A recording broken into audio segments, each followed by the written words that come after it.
In this lesson, we're going to discuss compound interest. Compound interest is when you earn money on both the money that you've saved and the money that you earned. So technically, you're earning interest on top of interest that you've already been paid. Suppose that you're investing $3,000 and you're offered a rate of 8% in the three following scenarios. The first is that you're compounded annually, meaning that you're compounding your interest once per year. The next is you're compounding quarterly, so you're compounding your interest 4 times a year.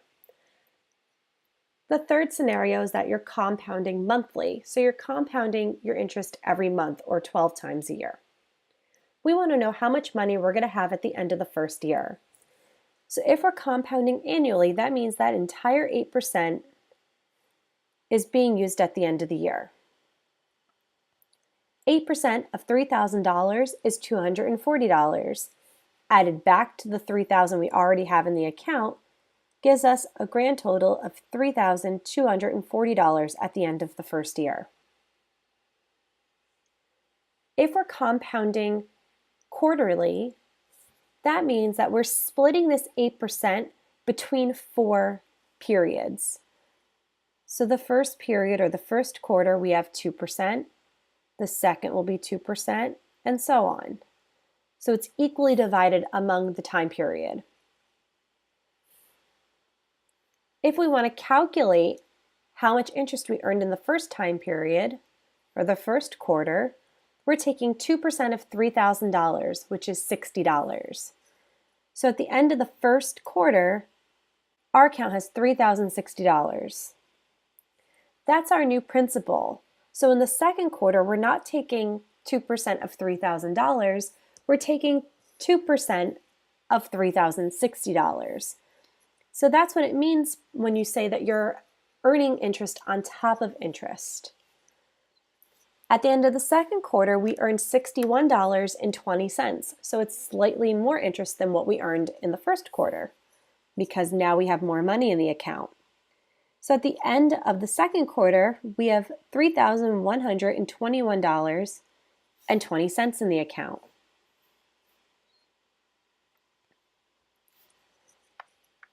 At the end of the third quarter, we earned $62.42 in interest.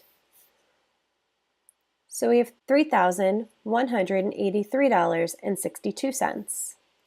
And lastly, at the end of the fourth quarter, we earned $63.68 in interest. So that gives us a total of $3,247.30. So by increasing the compounding frequency, we actually increased the amount of money we made over that same year. So compounding quarterly gave me about $7.30 more in my account than if I had compounded annually. The same process can be done if I compounded monthly or if I compounded daily or weekly. I'm going to split that 8% over my time period. So that'll give us about 0.67% per month. And at the end of that month, if we do the same process as we did in the previous example, we're going to end up with $3,249 in the account. What we're going to look at now is how our amount after 2 years changes as we continue to compound annually, quarterly, and monthly. So our investment was $3,000. We're looking at 8% interest. And let's review what we found after 1 year. We saw after 1 year, we earned $240, and that gave us a total amount of $3,240. If I compounded quarterly, I earned $247.30, which gave me a grand total of $3,247.30 after 1 year. And lastly, we looked at when we compounded monthly. We earned $249 in interest, so that gave us a grand total of $3,249 in the account. Notice how we also have rules for simple interest. Simple interest is when I earn interest only on the principal.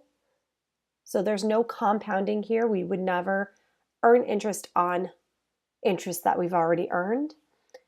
And we could also see that we have a row 4, compounding daily, so 365 days, and compounding continuously. We don't discuss continuous compound interest in this lesson. It'll be in the next lesson. But all that means is that we're compounding every second of every minute of every hour of every day. We're continuously compounding our interest. A lot of times, lenders will do this in order to get the most interest out of their borrowers from loans and credit cards. Let's see what happens after 5 years if we don't touch any of the money that's in the account. We notice after compounding yearly, so we're compounding 5 times here, we earn $1,407.98. If I were to compound 4 times a year for 5 years, so that's compounding 20 times, I earn roughly $50 more. If I compound monthly over those 5 years, so that's 60 times, I earn roughly $62 more. We notice that the more times we compound, so the higher the compounding frequency, the more money we're going to earn. So at first, looking at 5 years, it doesn't look like we're earning that much money, but $50 is a decent amount of money. After 25 years, we notice that compared from compounding annually to compounding monthly, that's almost $1,500 difference. So the more that we compound over time, if we don't touch that money, the more money that we're going to make in the long run. Now let's talk about how we could put all this information together into a compound interest formula that looks like an exponential equation. So let's think about the process that we've done finding our interest using the example of $3,000 at 8%. And let's look specifically at compounding it quarterly for 5 years. So what did we do? We had our $3,000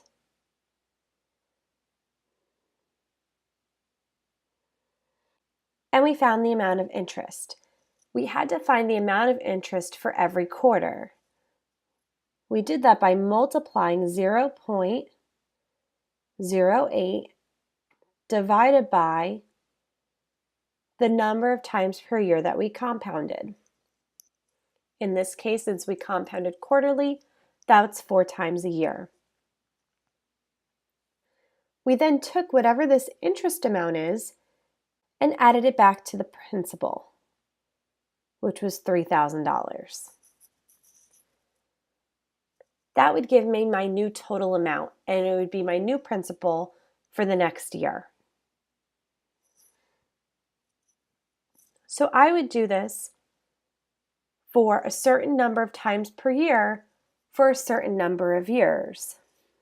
So if I were to simplify this a little bit, I could say I have my principal amount times 1 plus whatever my rate is divided by the number of times I compound.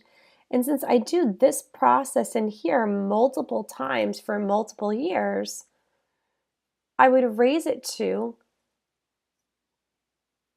this exponent, the number of times I compound times years. Because remember, if I'm doing something for multiple years and for multiple times per year, that's multiplication. It's telling me that I'm repeating this process of multiplication with the $3,000 for a certain number of years.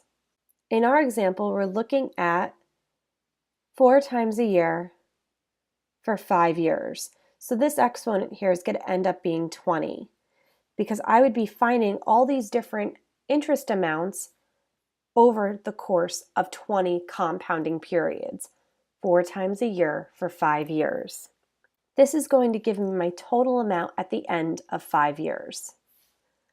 So I'm going to use these variables that I have defined above. So my total amount is A, so we could start there. Principal is what I'm investing. 1 plus my rate as a decimal over the number of times I compound. My exponent's going to be the total number of compounding periods. So it's the number of times I compound times the number of years that I'm leaving the money in this account. This is my formula for finding compound interest over a certain set amount of years.